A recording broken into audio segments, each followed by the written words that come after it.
There are transaction shortcuts to ease your job of data entry. Recall is one of those.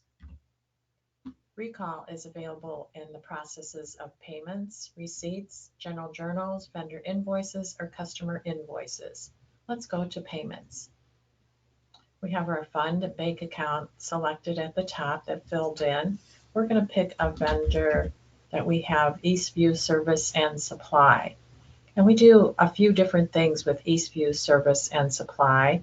If you click the recall button, it will retrieve the last transaction you've done to this combination of vendor, fund, and bank account. So if we were selecting a different fund, like street fund, and the street checking, and clicked Eastview, it would have a different transaction that it might find. Let's click clear here and do this one and recall, and it didn't find any because there weren't any transactions to the combination of street fund and street fund checking. But if we go back to the general fund and the general fund checking and now click recall, it brought back the last transaction and filled in the details that were part of that.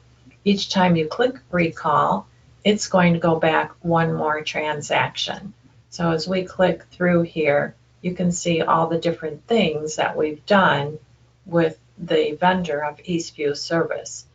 Once you find the one that you want, you can then make any changes you want, or I could take out one of these transactions if I wanted to and clear that out. Make any change that I want that will be what I need for the current payment that I'm doing to this vendor. And the recall will work differently for each one of these data entry screens. So if I were on a vendor invoice, it would only bring back the transactions, recall the transactions that were done through a vendor invoice. Let's go to a general journal.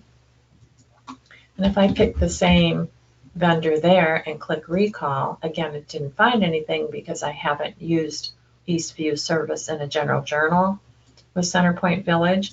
But another handy way to use recall, if you have end of month entries, adjustments that you do every month, you could have a name called monthly adjustment and do those entries with that name. And each time then you click recall, it would bring back the transactions that you're doing for monthly adjustments.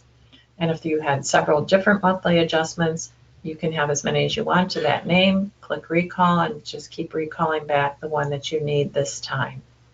And those are different ways to use recall to make your data entry a little easier.